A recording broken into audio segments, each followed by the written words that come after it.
Hello everybody, today I am attempting to replace the soft top on my Toyota MR2 Mark III. As you can see, she's pretty knackered. It was knackered when I bought it and it's just gotten worse over the years. In fact, even the rear windscreen has collapsed. All this stitching along here has come undone. So I have a horizontal rear windscreen and it's just as bad on this side. I bought a second-hand one off of eBay, so we're going to give it a go today. Now, so I'm not plagiarizing, I got the instructions off midshiprenabout.org. It's a 9-step program which was made in 2009. So I'm going to put a link to this in the description and give it a try. Okay, step 1, remove the scuff plates. These have been in and out many times, so it's pretty easy. So step 2 is not very clear. It says to remove the lower separator covers, which I presume means this plastic cover which tucks the seatbelt away. Just has these little plastic clips at the top and it all lifts out pretty easily. Okay, now it's time for the quarter trim panels. Oh, helps with their breaking your hands. There's one there, and the other one's just here. Here we go.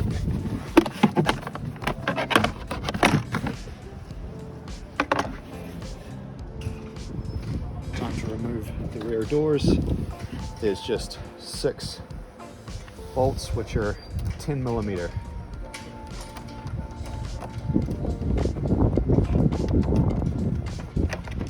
Your doors will come all the way out. Mine don't, because I've installed speakers.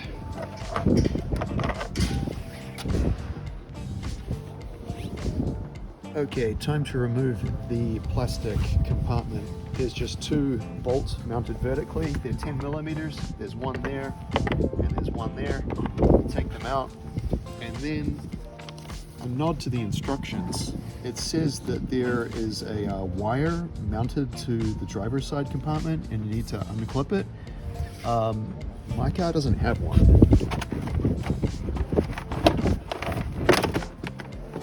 So that there doesn't do anything on my car.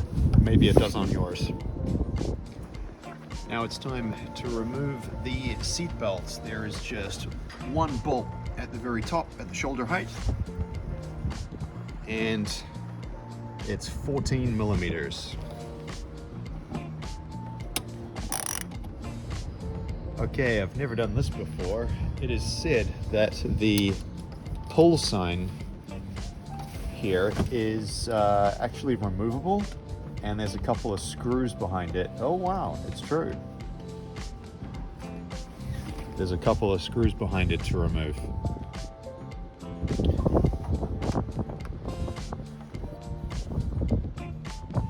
And it's time to remove the wind deflector. So we get into those panels, and there's 2 10mm bolts on each side.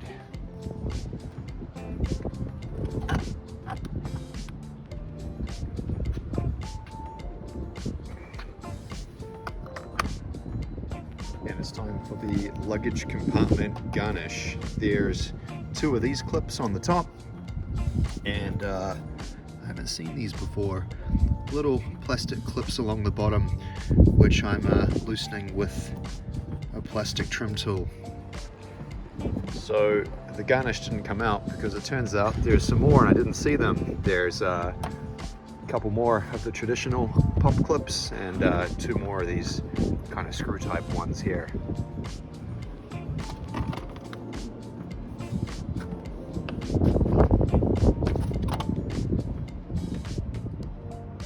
And now we are removing the tarpaulin material from the horizontal crossbar here. There's 4 clips. They just unscrew by hand, like that.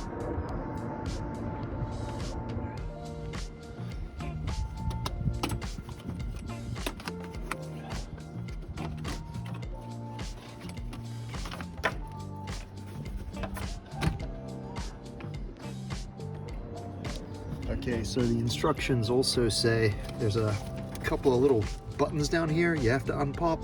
I'm not sure why yet, but I'm doing what it says. And then the next step is to remove this cross brace. There's 2 bolts. They're 10 millimeters a piece. Okay, so the instructions don't say anything about it, but I'm going to remove this plastic housing as well. Again, pretty simple clips to remove, and that should hopefully give me access to this cross brace with the bolts removed.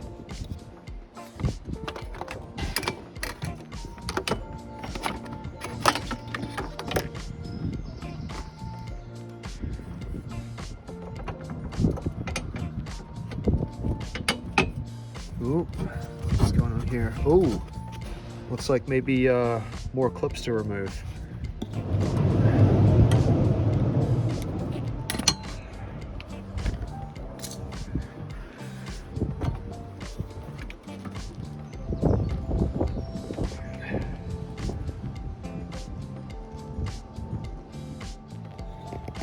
Okay, and the next thing is to unpop and remove these parcel shelf supports.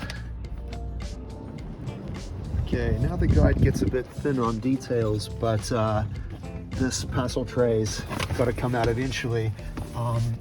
There's hinges at the back there. It seems like if you just apply enough upward pressure, the parcel tray pops out of the hinges, and then hopefully I can remove it.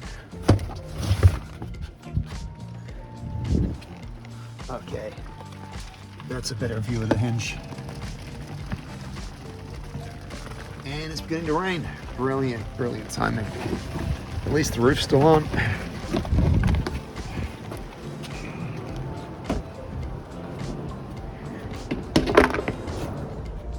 All right, so it's time to remove this wooden board. There are plastic clips. There's one of them in the top corner, and if I can bring it up on video, great difficulty. Yeah, there's another one just there in the center. You just pull on those and hopefully the whole thing will remove. That's what the rain gutter does, by the way, people. Yeah, so you pull on those 3, they pop. There's not a lot of trauma there.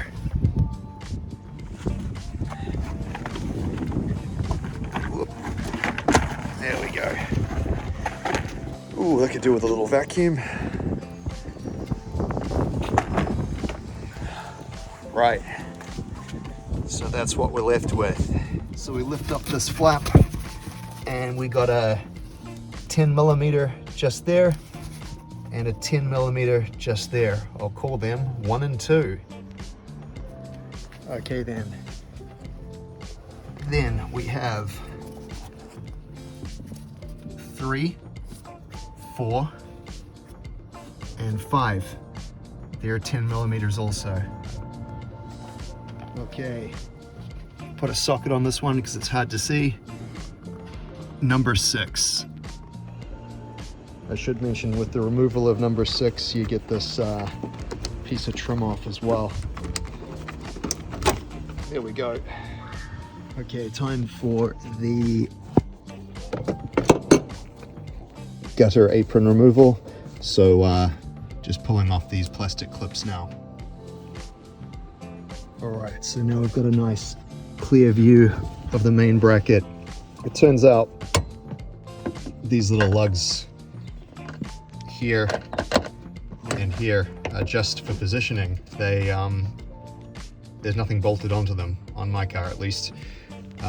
So you've got number 7, which is a 12 millimeter. You've got number 8, which is a 12 millimeter, and then you've got the big brass number 9. The big brass main lug here is a 12 millimeter. So this seems to take most of the weight and operate the hinge. Okay, and maybe finally, I should have seen this earlier if it wasn't for my collapsed back windscreen. There's a whole lot down the back. So you pull this little flap down. I already got to that one in the corner there, but there's 1, 2, 3, 4, can't quite reach to it, 5, and a 6th one, which I've already removed, all down below the windscreen.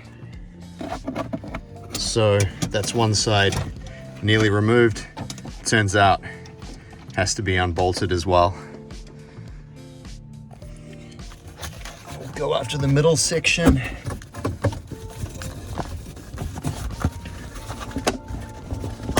There we go.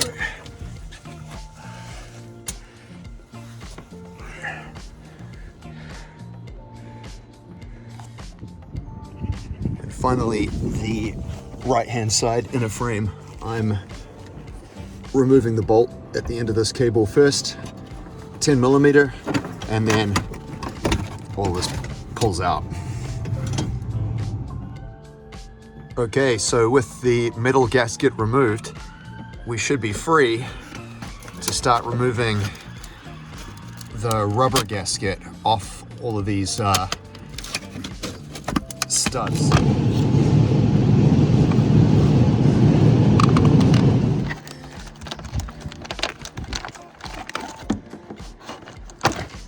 Oh, there we go. It's off. Check that out. All right. The demister was still wired on. It starts here, goes up through the sleeve. If you pull the wire through the sleeve, it exposes this plug. Now we can try that again.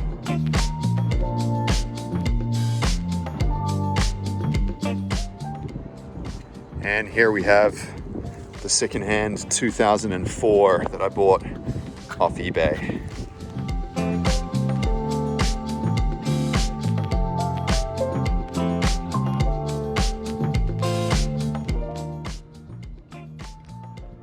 And that's those locator slots home.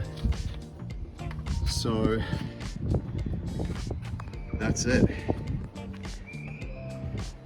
Time to bolt it all back together. The instructions mention it being very hard to get the main bolts back on, but I thought it was fine. What I did was treated it like a gasket. I put on that one, and this main one here, just finger tight. And then I fastened the front clamps so that they had an opportunity to go on and settle into shape without forcing any of the frame to buckle. And then, and only then, I did up the 3 main bolts nice and tight on each side progressively. Okay, and now we're going to work our way around and attach these holes back onto the lugs they came from and work our way around to the other side. And the brackets are back on, and this is what the used one off eBay looks like. So not perfect, but miles better than it was before. I can't stick my hand through there.